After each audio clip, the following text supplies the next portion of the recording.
of like unprecedented. We didn't really know where we were going to gather because construction at Radha Krishna and a lot of sound effects from the stone saw.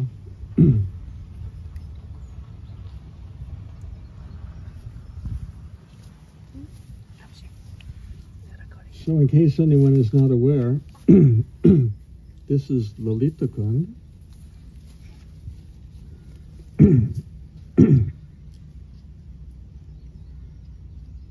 Which has great significance in both Krishna Lila and Chaitanya Lila. Lalita Kund was formed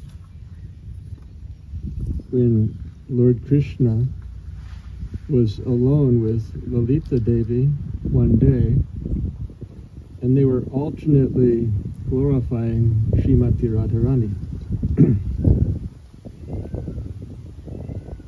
As they did so, they became so touched by her compassion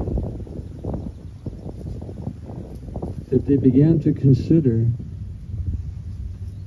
a means by which fallen souls of this world could attain shelter at the lotus feet of Srimati Radharani, which would later become available with the appearance of Radha Kund. But they didn't know that at the time.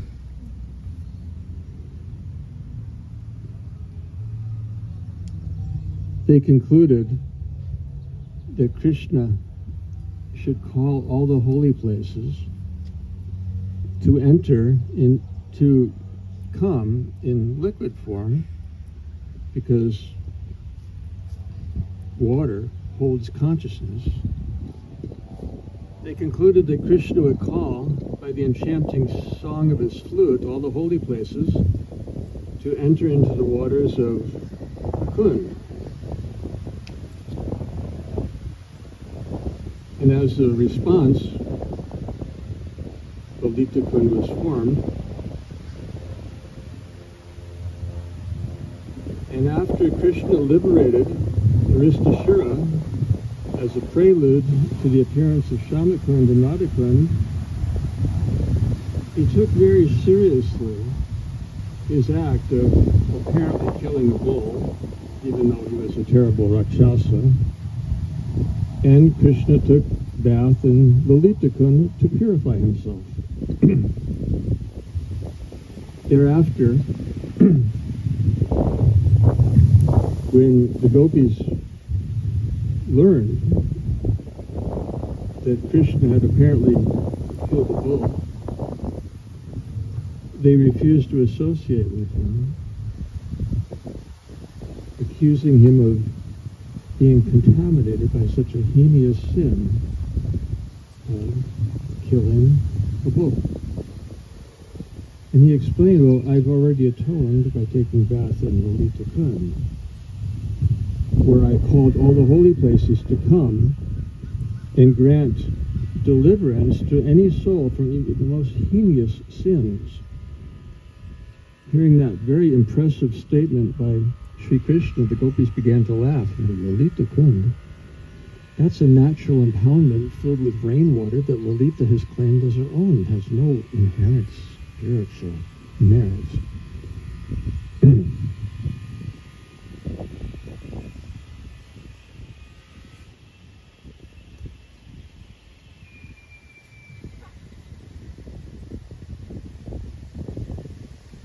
Thereafter, Krishna, who was in a very unique mood at the time, because he was still in a very chivalrous spirit, having battled with Aristasura, which actually disturbed him because it disrupted a well-planned Rasa Lila that night.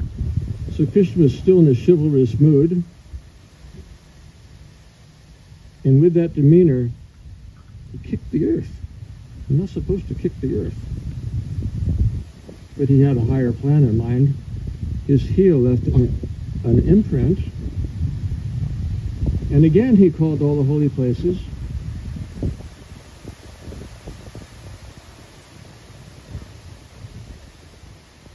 And as they filled his kund, Shamakund, with their divine waters, he took his bath as the personified holy places chanted Purusha Sukta. Krishna emerged from the water of Shamakund, became more arrogant than ever, and declared to the gopis that now I'm purified. As if you didn't believe I was purified by bathing in Lalita Kund, now you've seen firsthand the purifying effects of Shamakund. You gopis are contaminated because Shastra tells us that if a king is sinful, his subjects all share in his sinful reaction. You gopis don't even have a king, but you have a queen, and she's guilty of siding with the demon, Arista. So you all have to become purified now, and I'll let you bathe in my kund. He said, no, no, no, no. Your kund is contaminated. Contaminated. Because you, Krishna, took bath there after you killed a male cow. So we're not going to touch your water and become contaminated. We'll create our own lake whose glories will be renowned throughout the whole creation. And they gazed across the landscape and saw that just before Arista charged, you know what bulls do, they paw the earth like that. It was the beginning of impoundment. And Srimati Radharani, with her own lotus hands, began excavating that impoundment larger. Her millions of Sakhis did the same. Lalita became impatient. At the slow rate of progress, she broke her bangle to use as an implement to excavate. And in a very short time, they excavated the whole expanse of Radha Kund. And Krishna said, that's very impressive, but where's the water? You can take water from my kund. No, no, no. That water is contaminated. We'll bring our own from Kushma Sarovar down the hill.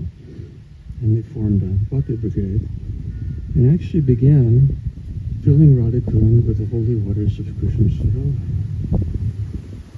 At which point, Krishna, unable to tolerate seeing so much as a drop of perspiration due to labor on the face of his beloved, he motioned to the holy places living inside his kund to emerge, which they did, and one divine personality who was the spokesman for all of them declared to the daughter of King Vrishabhanu that on the order of Krishna we have assembled here from all the holy places throughout creation. And even though this opportunity to serve Krishna in Vrindavan could be seen as unparalleled blessing, there is still something greater and deeper we yearn to achieve. And she said, what is that?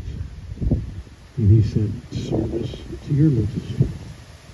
If we could enter your kund, that will be the fulfillment of our yearning.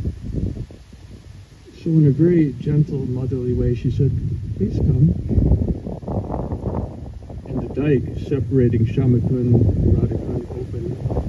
Waters from Shamakund rushed through, and as it swirled around in clockwise motion, filling Radha Kund, lotuses of all varieties and colors and fragrances blossomed on the surface of Radha Kund. Fruit-bearing trees, flowering vines, all manifest. And then the Rasa Lila that was disrupted the night before by the appearance of Aristasura at dusk resumed with unprecedented ecstasy as Krishna and his consorts danced throughout the region of Srivan. And the significance of Lalita Kund is that the exceptional grace of Lalita Devi grants forgiveness from the most heinous sins, which allows us to approach Radharani. And we see this reflected in Chaitanya Lila. Nobody could approach Lord Chaitanya except with the blessings of Sarup Damodar, who is Lalita Devi and Chaitanya. So what does all this have to do with the chanting of the holy name, which brings us all together here in Vrindavan today?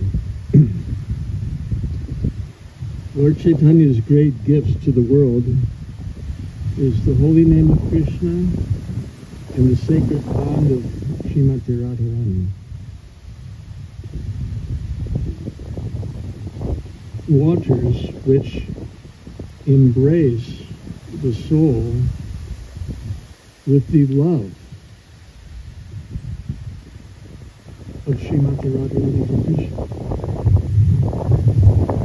And conversely, Shamakund grants upon a pilgrim who bathes in his waters a kind of love for Radha, which only Krishna can, and shares the grace of the waters of his Kund, which hold that consciousness.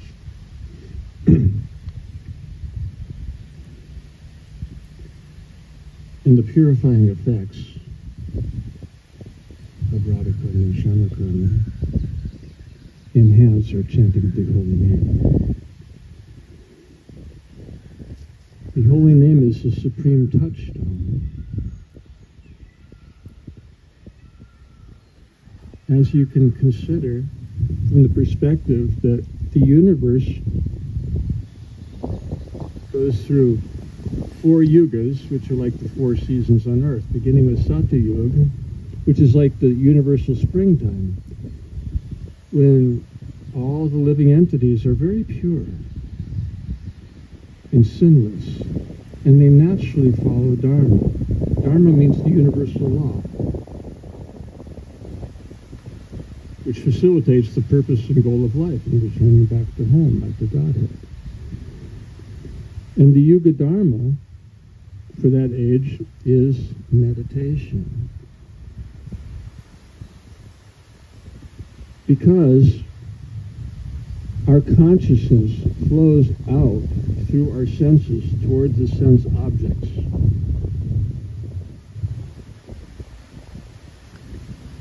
And through meditation,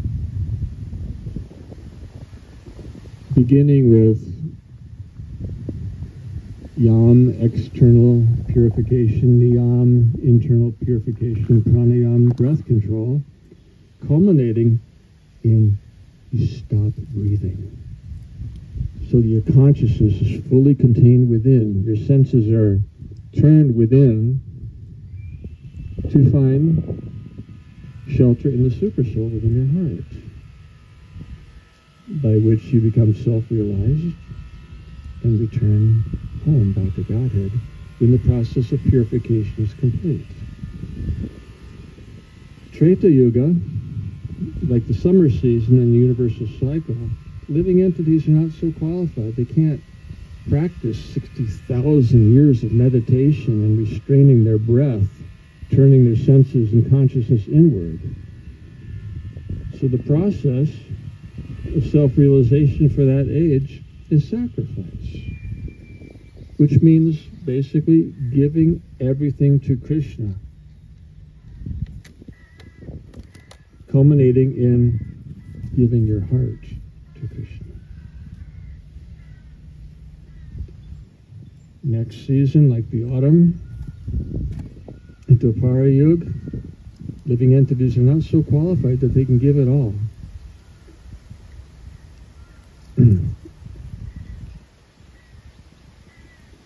So, the process of self-realization is deity worship. And even though Krishna appears at the end of the Dwapara Yuga, people worshipped him throughout the age in anticipation of his advent. And through deity worship, they establish a relationship with Krishna and perfect their lives in returning back home back to God. In the Kali Yuga, when sinfulness is rampant, Dharma is in a precarious position, as we see in the Srimad Bhagavatam, and Maharaj Parikshit found Dharma standing on the bull, standing on one leg only. 3 legs had already been disabled. Last leg of religion, truthfulness, was being assaulted by Kali. And in such a degraded age, when the living entities are so unqualified, by the mercy of Lord Chaitanya, the process of self-realization has not only become simple and easy, it has become so direct. Chanting the holy name. Such a gift the world has never known. In all the yugas, every process, every yuga dharma is accompanied by chanting the holy name in the form of mantra.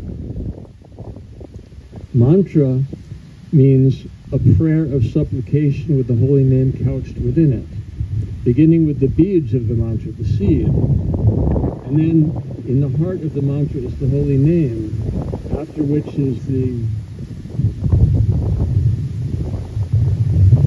supplication and the process of meditation. The Maha Mantra is so called for various reasons, including that it's not technically a mantra at all. It is directly the holy names. Is it too windy here? Do we need to move?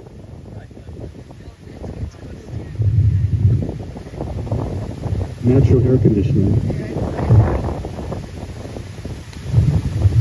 Now even we have mundane examples, like the U.S. government, where the president, Joe Biden, has to be addressed even by his 4-star generals and most elite staff as Mr. President, or whatever they call him. You can't just go to the president and say, "Hey Joe, how's it going?" That would not win you his favor. That would be considered a breach of etiquette. What to speak of the holy name of the Supreme Personality of Godhead? What right do we have to call him by his most intimate, confidential name? The right is that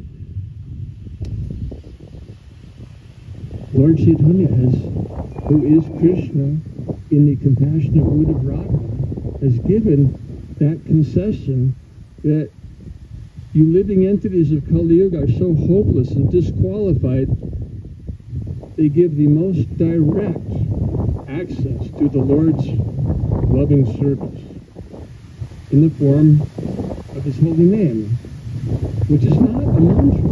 There is no beads, there is no seed to the mantra.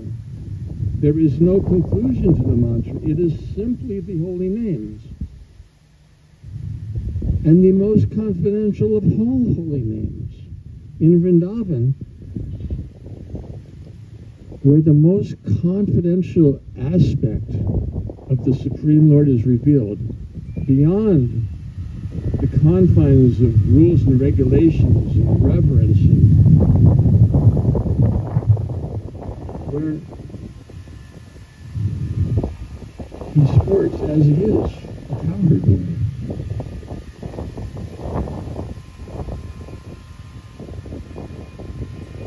And the ultimate expression of love in Vrindavan is Rasa Leela. And there in Vrindavan, when Sri Krishna, who is omniscient, omnipotent, searched the very depths of his loving heart for a suitable mantra, or hymn, or words to express his love for Sri Radha, there was only one thing that came to his mind and onto his lips, and that was her holy name, which fully expresses his love for her. But as is appropriate for Vedic culture, he did not address her directly, because an indirect address is more potent and effective.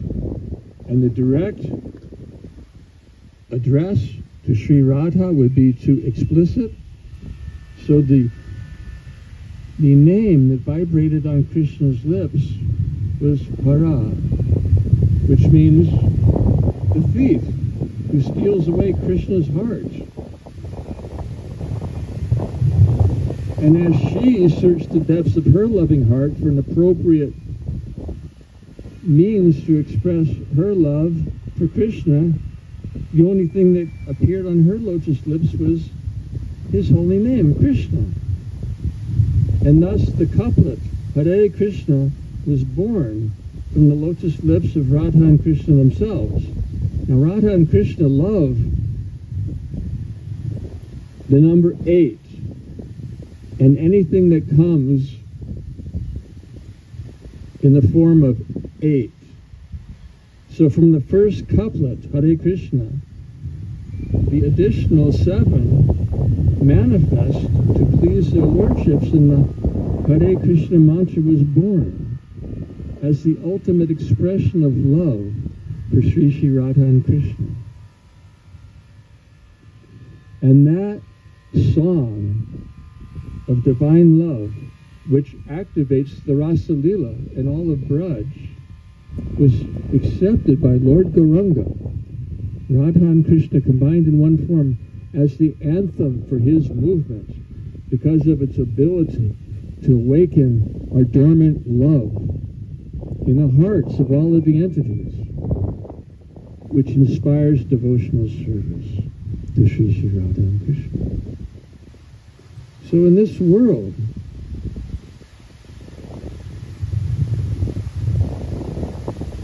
we're far above the sun and moon and stars and heavens. The pole star is the axis upon which all the creation rotates. And these constellations of the great sages circumambulate the star of Dhruva, pole star, which continues to shine even after the dissolution of this universe. Above the pole star, beyond the pole star, is a region of dense darkness, the coverings of the universe.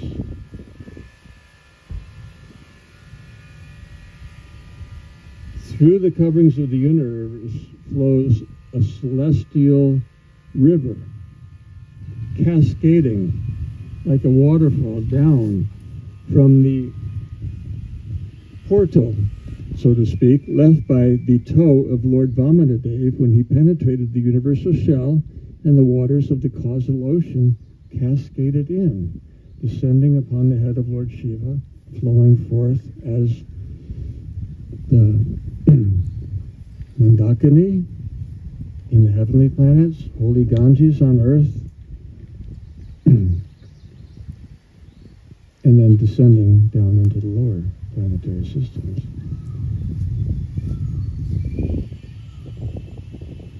Beyond the causal ocean is a region of intense effulgence emanating from the hoods on the jewels on the hoods of Anantashesh. And even to the demigods, when they are allowed to visit with Kiradakshay Vishnu escorting them to the abode of Karnadakshay Vishnu, that effulgence is blinding.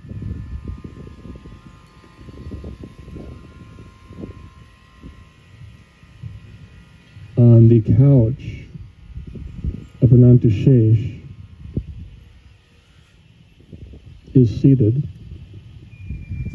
Karnadakshay Vishnu.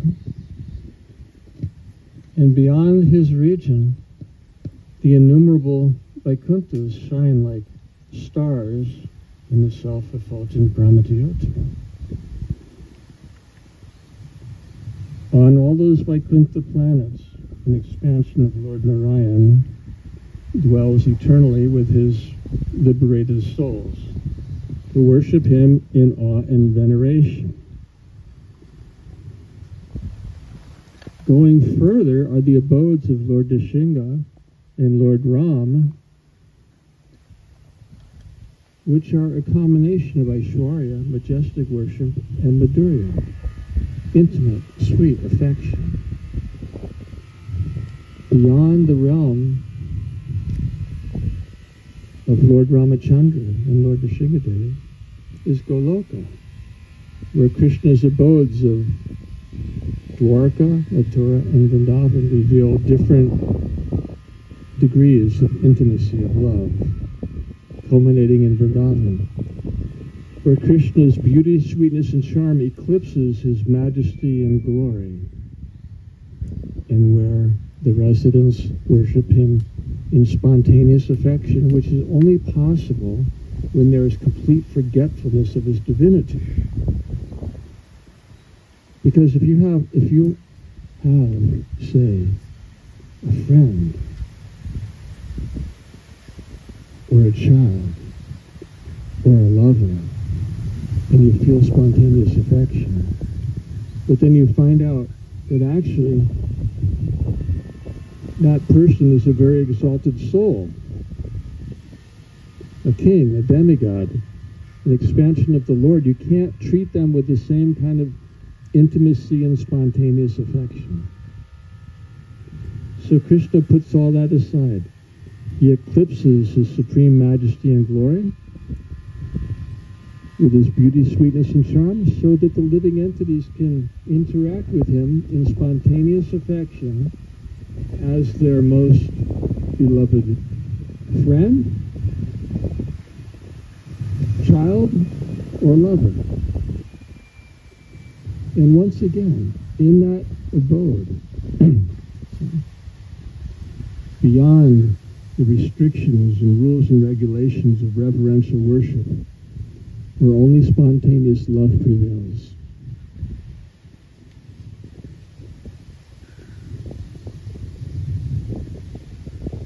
When Krishna finds that there are no words in all creation to express his love for Radha, only her holy name vibrating on his lips expresses his love, as does her love find no words, no mantra, no hymn worthy of expression other than his holy name, giving birth to the first couplet in the Hare Krishna mantra. And that most intimate form of address and affection has been granted as the means of deliverance for these fallen souls in the Kali Yuga.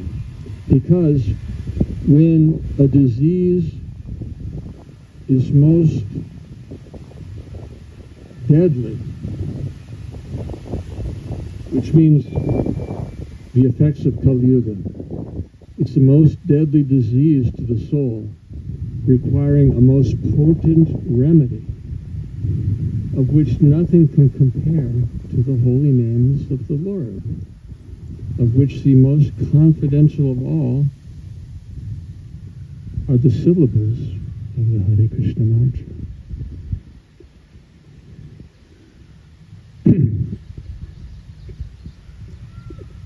Srila Bhaktisiddhanta Saraswati, who was an unconventional guru,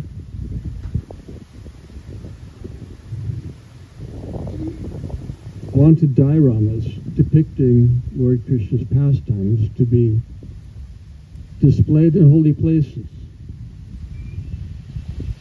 And when such an exhibition was revealed at Kurukshetra,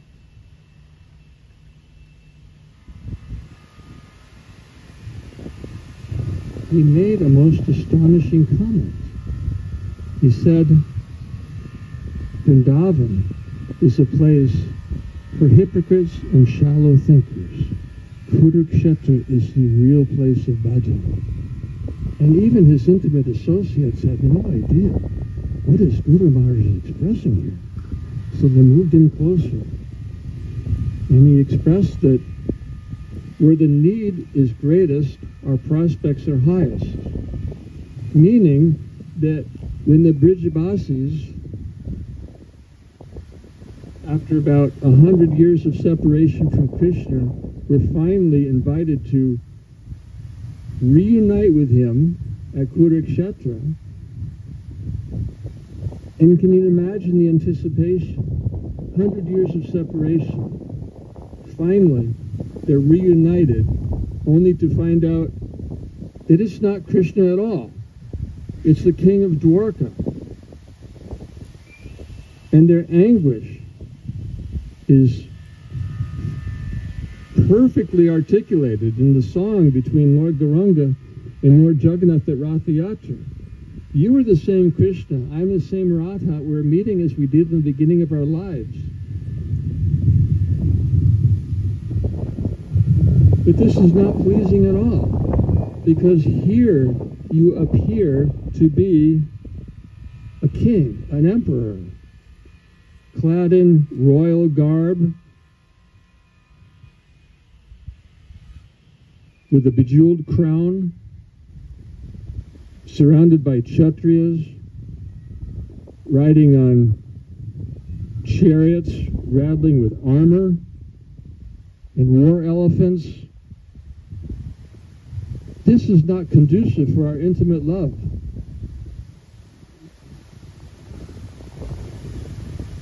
And this was a reenactment. Ratha Yatra is a reenactment of that meeting at Kurukshetra. And when all those royal households converged from all out throughout Varsha in royal pomp, and they were chanting their Vedic hymns in observation of the solar eclipse, and into the assembly arrives a plodding caravan of ox carts, carrying cowherd men and women in all perfect simplicity. And the kirtan of the Brajavasis mesmerized all the heroes of the Jadu dynasty.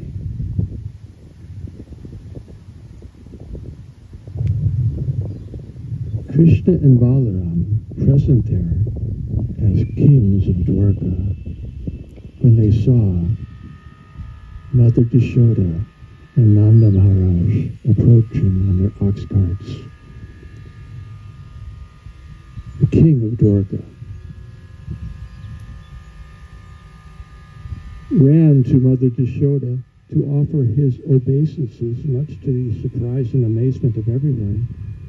But before he could even offer obeisances, Mother Yashoda clasped him in her loving embrace and bathed him with her milk and tears. And all Krishna could feel is that the embrace of Mother Yashoda is the love of all Vrindavan. And while Krishna and Balaram had to, according to state protocol, honor all the kings from all the dynasties in the land, the gopis stood at the distance. And Balaram, seeing Krishna's eagerness to meet with the gopis, he moved into the central position to greet the kings so that Krishna could slip away. And Yogamaya arranged a Kadamba forest on the outskirts of Kurukshetra and transported the gopis there. And while they were immersed in embracing Krishna as they knew him from Vrindavan within their hearts, and then Krishna, by Yogamaya's potency, was transferred to that Kadamba forest, all you could see was that the gopis were like scattered like statues, so immersed in absorption of the Lord within their hearts, where they were embracing him to their great satisfaction. They couldn't see him standing before them. He had to withdraw himself from their hearts so that their consciousness could acknowledge him standing before them. And as Krishna approached Radha, after so many decades of separation.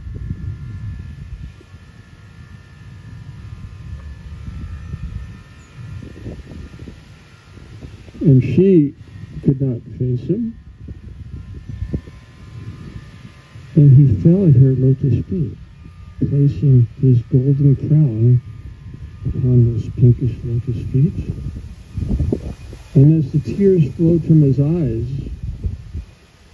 Radha declared to him that, why are you falling dejected at my lotus feet? There's no fault on your part for leaving us. It is I who am the sinner. And Krishna was shocked. How can she, whose holy name absolves one from all sins, be calling herself a sinner? And she explained, because I was able to live in separation from you. If I actually had any love, I would have died long ago. So then Krishna addressed the gopis, and the whole dialogue is there in Chaitanya Charitamrita, in the dialogue between Lord Chaitanya and Jagannath at Ratha Yatra. Krishna said,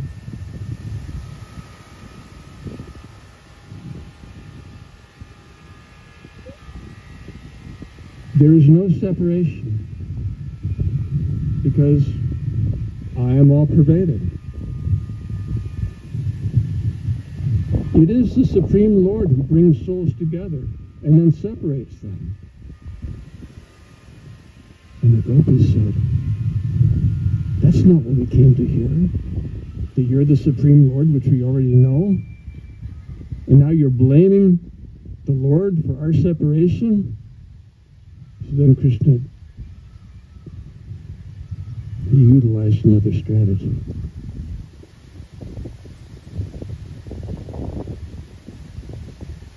Separation between us is not possible at any time, place, or circumstance because I am all-pervading.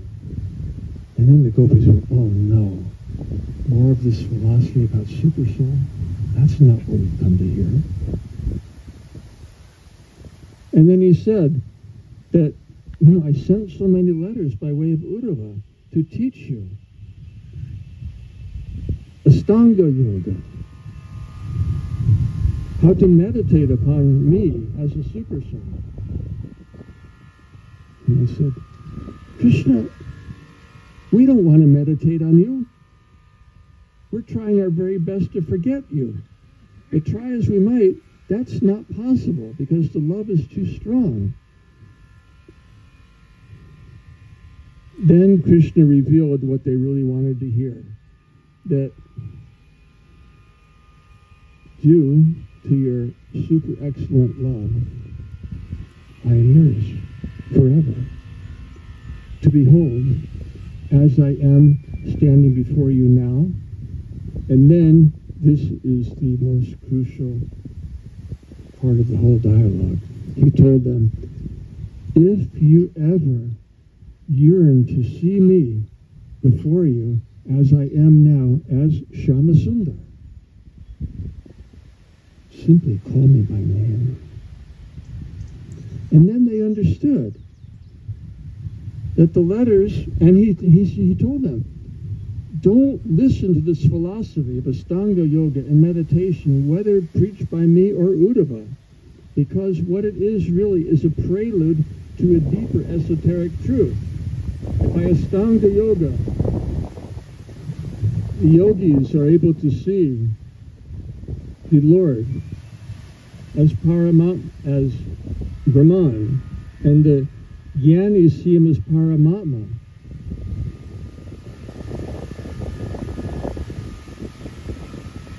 But by the holy name, the devotees are able to see the Lord everywhere as Shyamasundar.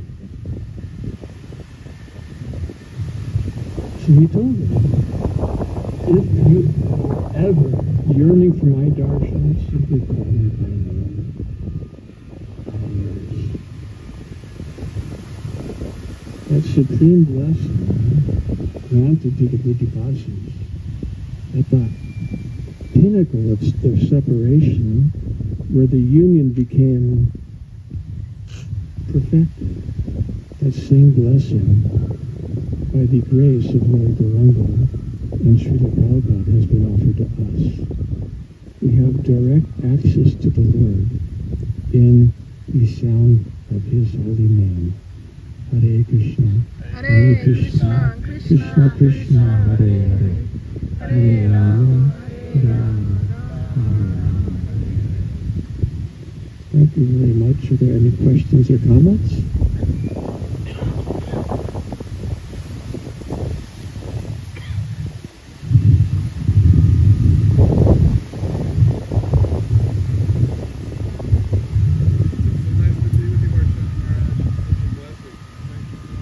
Thank you for coming.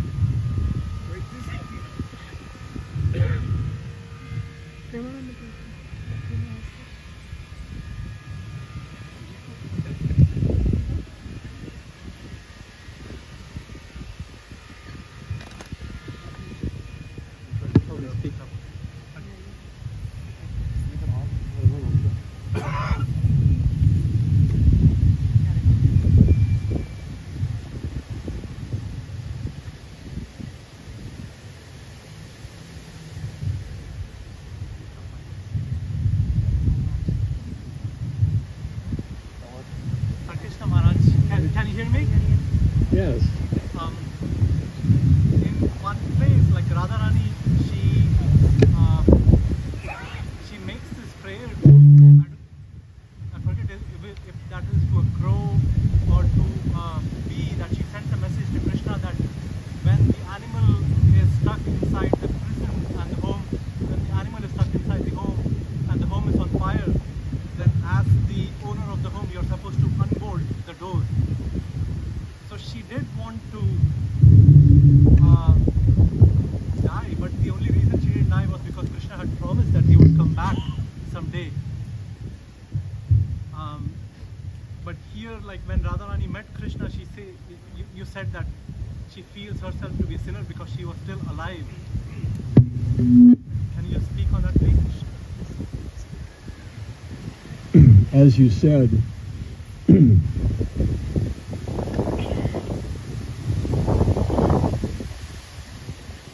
in separation from Krishna, the Brijavasis, headed by Srimati Radharani, yearned for the relief offered by so-called death.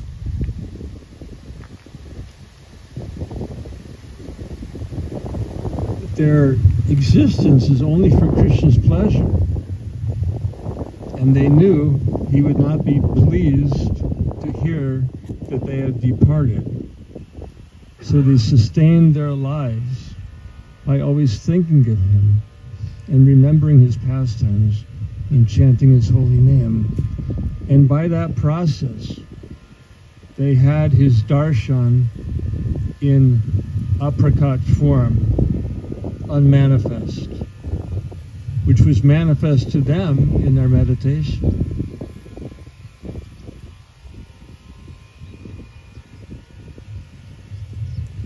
And the nature of their meditation and absorption in Krishna's aprakat lila, which is eternal, it's never affected when Krishna leaves from Mathura or Dwarka. Because when Krishna leaves in his prakat feature, his aprakat, unmanifest feature, continues as it is forever, uninterrupted. So Krishna was thinking that they're so absorbed in the eternal aprakat lila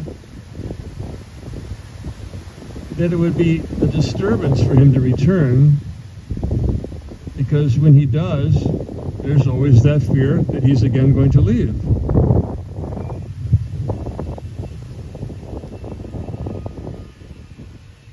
And that was actually the case, because, I mean, Krishna's always coming and going. But when he returned, what you could say the final time from Dwarka, with Daruka driving the chariot, were the Brijavasis happy to have Krishna back? The answer is yes and no. Did it relieve their torments? Not really. Because there was a greater threat than ever. Greater than all the demons that had ever approached Vrindavan to kill Krishna. That threat was Daruka's chariot parked outside Nanda Maharaj's palace, which was an indication that he can again leave at any time.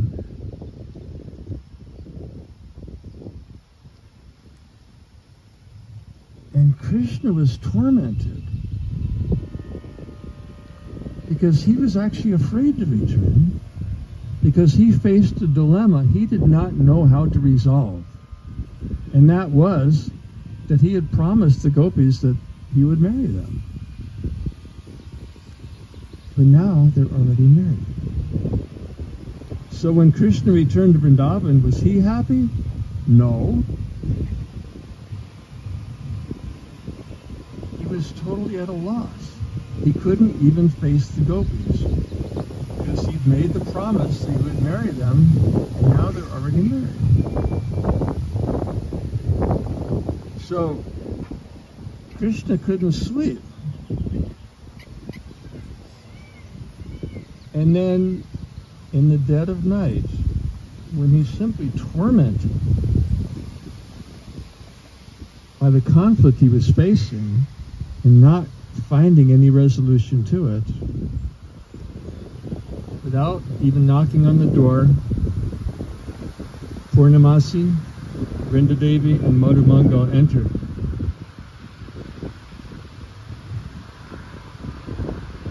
And they could see that Krishna was very tormented. So Purnamasi said that this is all my fault.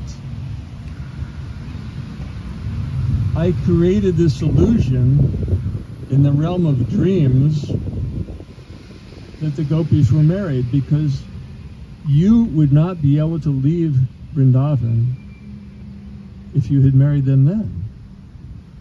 So I created this illusion that they married other cowherd men so that you could leave Vrindavan and liberate the world from the demons. Now that you've fulfilled that purpose,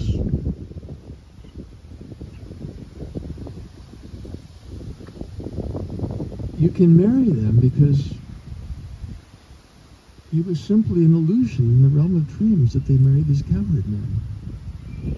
Krishna said, I don't see how that helps any. Because whether it was an illusion or not, the Brijavasis have seen for 100 years that these gopis have lived in the houses of other men and served them faithfully.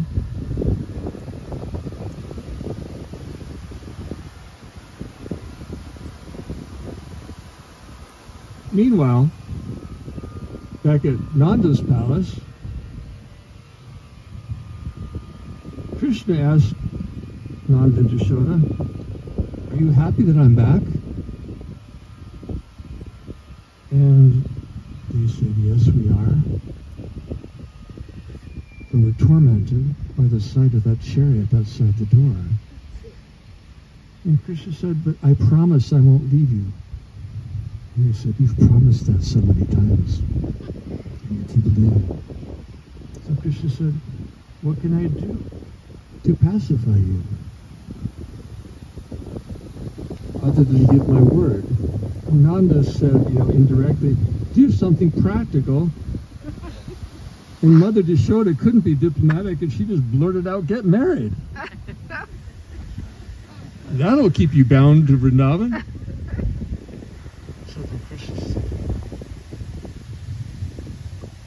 So then Nanda and Yashoda went to Purnamasi and said, Krishna agreed that he will marry, so who should he marry?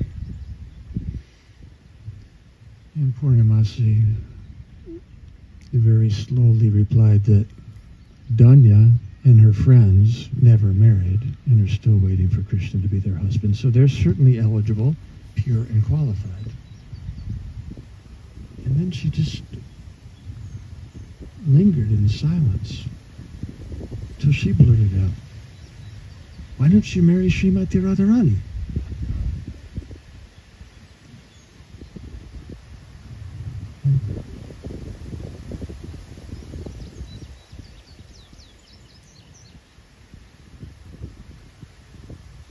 So Nanda and Jashoda are perplexed that Purnamasi is advocating, and she wouldn't reveal the whole secret because it would be too much for anybody to assimilate at one time. So she interspersed the secret of the drama over some period of time. And then finally she told Nanda Maharaj, call all the inhabitants of your kingdom and have them assembled at Gokulpati, where he was staying at the time.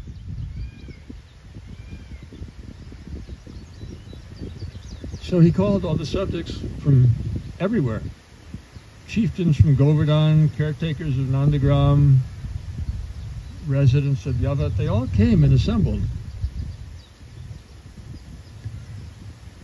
After which Purnamasi entered, took her seat, and glanced upon the assembly, and she said, there are some prominent personalities who are not present here.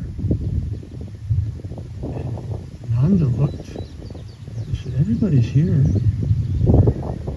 And she said, she addressed some of the ladies, go to the houses of these gopis and see what's going on there. So they ran off and came back looking very pale. What did you see? And they couldn't speak. He started pointing to the gopis and he said, these girls who are assembled here are simultaneously in their homes performing their household duties to their husbands. She said, well, go invite them to come. And they didn't want to go. They didn't know what kind of drama they were becoming implicated in. She said, no, I'll protect you, it'll be safe. Go ask them. So she ran off. They ran off and came back with the girls that they saw in their husbands' homes. And when those girls arrived in the assembly and saw that they were already there, and they're looking at themselves and their other selves are looking at them, thinking, what kind of mystery is this? And then Purnamasi said, put those girls who just arrived next to the ones who are already here. And they did, and they could see that there's perfect duplicates of every gopi. And then, because this was getting very intricate, Purnamasi, who is Yogamaya in Braj, sat in meditation and invoked Krishna's Vishnu Maya, who appeared with 8 arms, moving around the assembly, her feet not quite touching the ground.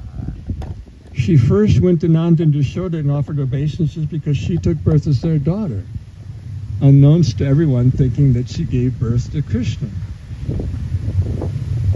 And then she said, since nobody can tell the difference between the original gopis who are waiting for Krishna to marry them and the duplicates who are already married, just watch. And she cast her spell, and then everyone could see a very slight, subtle distinction in beauty, sheen in the eyes, and luster between the original and the duplicate gopis. And she said, so you see, there are duplicates. The originals are waiting for Krishna to marry them. So then everyone's real elated, especially Krishna, because he could see that this dilemma could be resolved. And there was some light at the end of the tunnel. And just then, Srimati Radharani handed a letter to Purnamasi to read to the assembly. And she looked at it and she goes, oh no. And the letter read, if in thought, word, or deed, whether in waking hours or in sleep, we have ever deviated from exclusive chastity to the lotus feet of the son of Nanda Maharaj, then we will prove ourselves by following the footsteps of Sita and entering into the fire. Just then Durvasa Muni appeared in a very intense mood, and he glanced upon the assembly, and he kind of challenged the elders. Have I not verified her chastity sufficient times? He said, we're not asking for this, she is. She said, if it be her desire, then I will facilitate. But rest assured, before you have to witness this Leela, then neither the fire of a volcano or the fire of the apocalypse at the end of creation can compare to the fire of separation that they've endured, and the fire that I will invoke now will be very cooling and soothing to them because they're protected by the cooling touch of Krishna's embrace.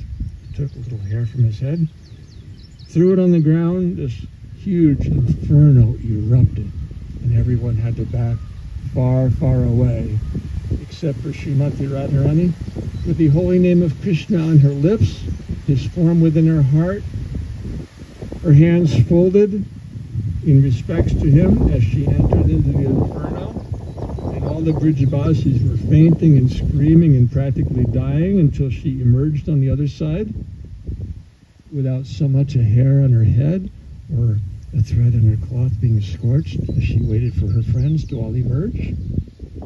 The fire disappeared, her Rasamuni left, and the marriage procedures began.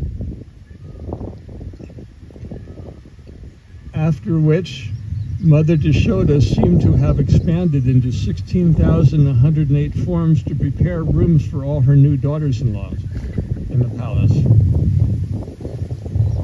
And everybody was so happy and elated except for King Vrishabhanu and Kirtida, who with tears in their eyes and faltering voices approached Krishna and gave him very specific instructions how to protect and care for their daughter before she left home to enter Nanda's palace. So at that point, it seemed like everything had become full circle, was perfectly resolved. Was this the case? No. Now that the gopis' love was socially acceptable and formally recognized, were they happy? Was Krishna happy? And the answer is no, because they couldn't get used to it.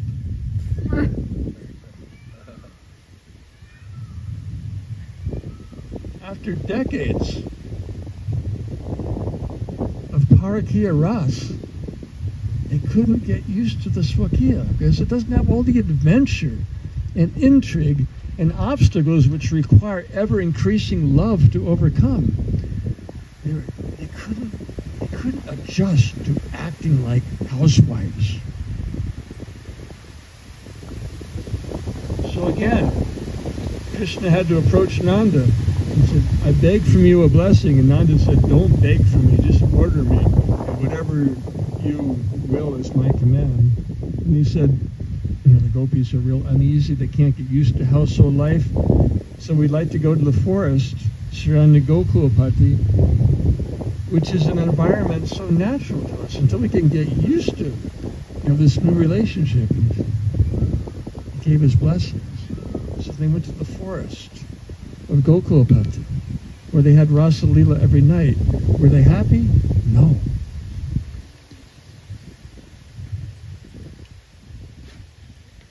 And then one night, Lalita Devi was so surprised to hear Srimati Radharani singing that same verse from Chaitanya Charitamrita.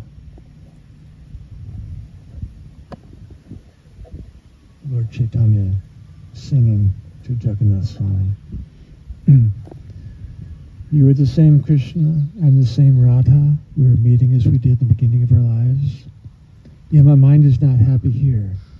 I wish that we return to the bank of the Reva beneath the Vatasi tree, and that will fulfill my desire. And she was perplexed. I heard you singing that at Kurukshetra to lure Krishna home, but now he's here. Why are you singing the same song? And then the leaves rustled and Krishna emerged from the forest. He said, shouldn't you change two of those words? Change bank of the Reva to bank of Jamuna, and shade the Vatasi tree to the Kadamba forest. Wouldn't that more perfectly express your discontent? And she sang the verse in that way. And then Krishna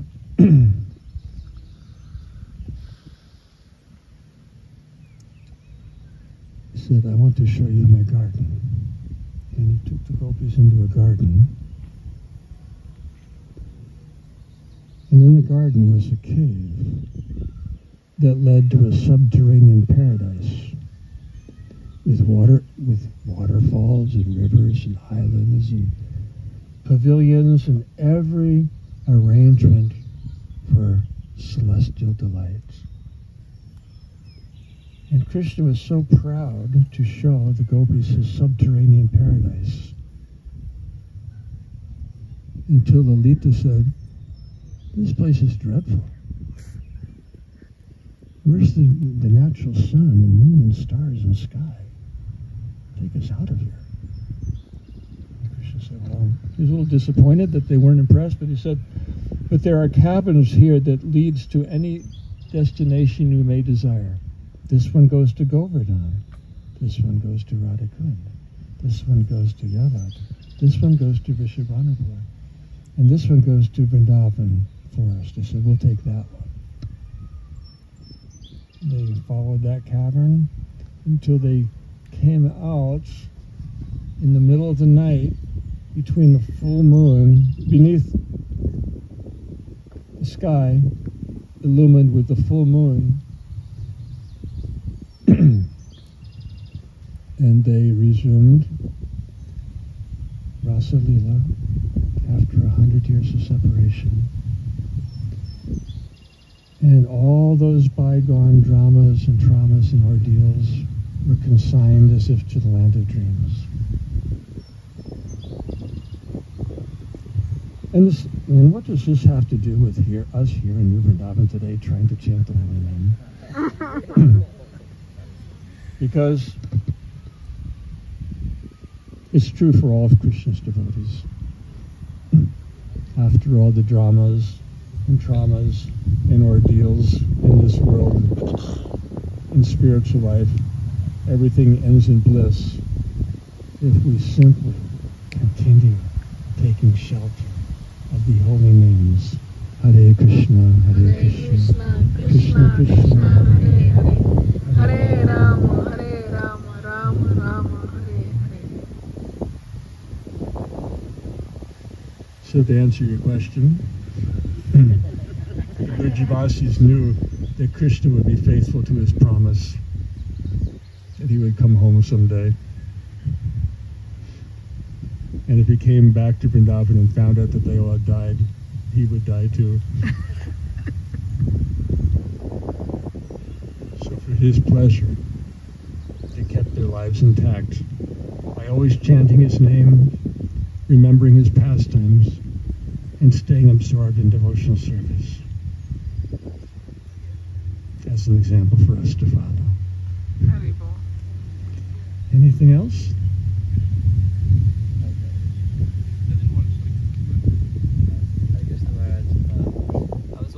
We're all in the Holy Name Retreat. Sachinandan Swami this morning, he was talking about that the Holy Name cannot be vibrated by our tongue. Like he mentioned the verse, HH Krishna Namadi. And he said that there's a certain mood that only invokes Krishna's mercy, or the Holy Name to actually dance upon our tongues. I was wondering, if you have any realizations on invoking Krishna's mercy or the holy name to actually come Well, I'd like to say is something that may sound controversial, so first I have to qualify.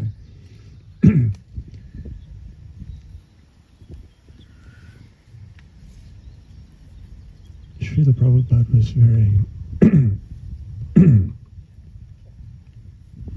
he made it very obvious here in Vrindavan that in our conditioned state,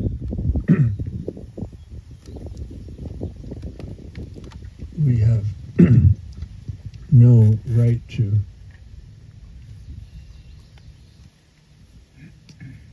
such exalted topics as Siddha Pranali. Even though Shastras tell us that, at some point we receive our Siddha Pranali mantra, which reveals your spiritual form, function. And yet, there is a universal Siddha Pranali mantra for all Gaudiya Vaishnavas. Who knows what it is? Chinadapi Sunichena Tarodapi Sahishnina Manida Manadena Kirtaniya Sada.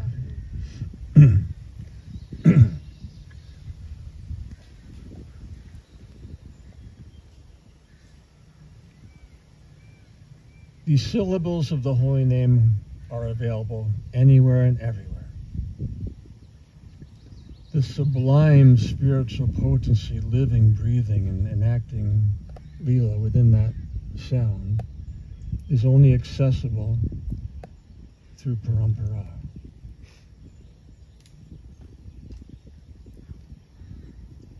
And therefore, in the birth of Lord Krishna, Srila Vishwanath Chakravarti Thakur uses the analogy of Krishna being transferred from the heart of Vasudeva to the heart of Devaki, after which he appeared in her womb, from which he emerged into the prison cell and was transferred to Vrindavan. He likens that pastime as an analogy, not that it is an analogy, but it has symbolic components, process of initiation. When the holy name is transferred from the heart of the Guru to the heart of the disciple, that is the living name. And that requires humility. Because without humility, the holy name has no access to the core of our hearts. Golokera Premadan Harinam Sankirtan. The holy name descends from Golok, ever seeking a heart who is open to receive him. And how is the heart open? Same thing. When the heart is open, when we receive the holy name through our ears, he doesn't stop there. He wants to proceed to the core of our hearts. And if we have sufficient humility, surrender, and dedication, he will. And when he does, what is the effect of the holy name? Taking birth within our hearts, he awakens our sleeping soul. Jeev jago, jeev jago, gorek chanda bole. And when our sleeping soul awakens to the sound of the holy name, the soul chants in resonance that same holy name, not with physical tongue to be heard with physical ears. When our spirit, when our dormant soul awakens, we chant and hear with spiritual senses. Shuddhanam.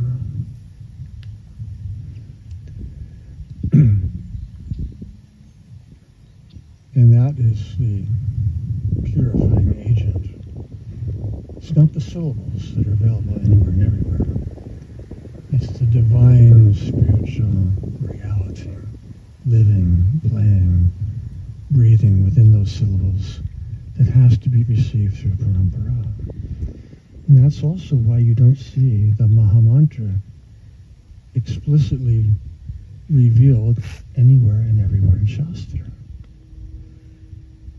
It's there, Kali Shantarana Upanishad, and a few other places.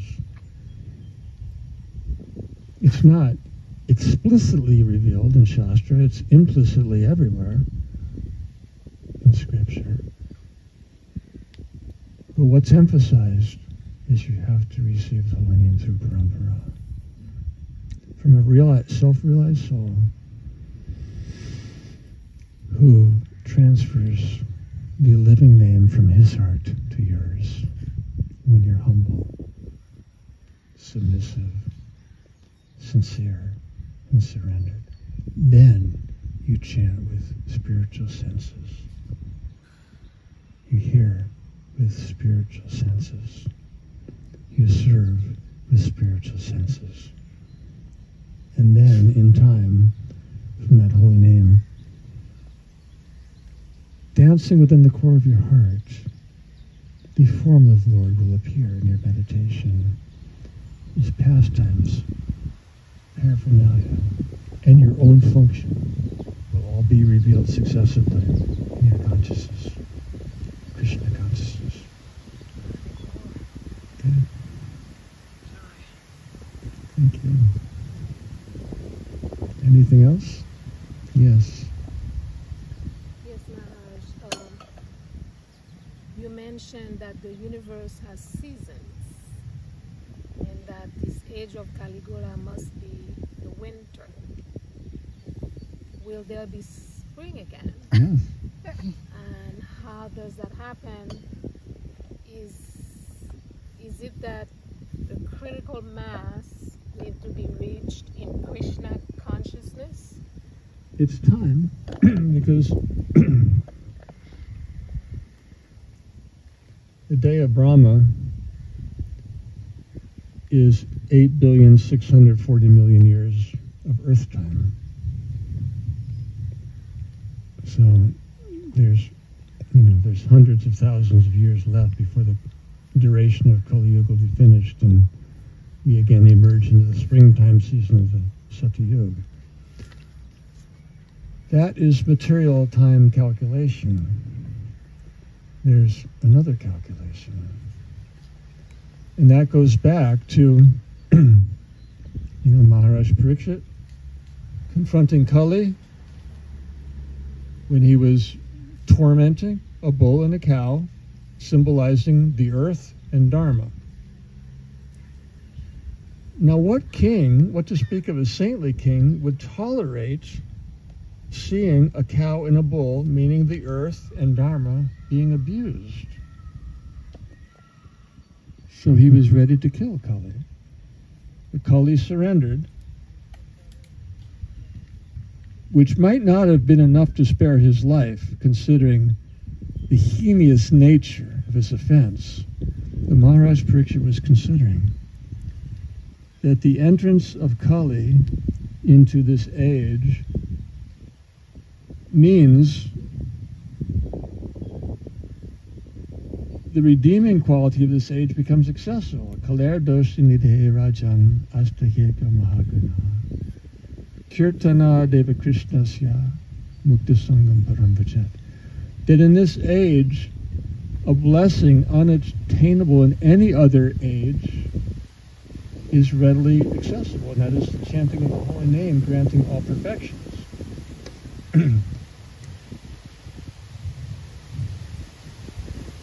Which leads into another topic. The Yuga Dharma is granted by the Lord of Vaikuntha, who gives a process of self-realization which delivers us to Vaikuntha. And therefore, in the Satya, Treta, Dvapara, and even all the other Kali Yugas in the day of Brahma, which is 999, the only destination attainable for the Jiva soul is Vaikuntha. And when Krishna came in the last Dvapara Yuga, even the Vaishnavas considered that this is Lord Narayan from Vaikuntha performing this Leela in a place called Braj, but believing that Krishna was an incarnation of Lord Narayan. And in the Bhagavatam, you read that Krishna and Balaram are indeed incarnations of Kshirodakshay Vishnu. That's true from one perspective, but the higher perspective is Kshirodakshay Vishnu is an incarnation of Lord Krishna in Vrindavan. So, in other ages and other Kali Yugas, meaning 999 out of 1,000 Kali Yugas in a day of Brahma, excluding that unique age when Lord Gauranga comes as the combined form of Radha and Krishna from Vrindavan, granting us the means to achieve that supreme destination. All other ages, including the other Kali Yugas, excluding the one exceptional Kali Yuga in name only. More accurate name for this age could be Prem Yuga. In Prem Sankirtan, the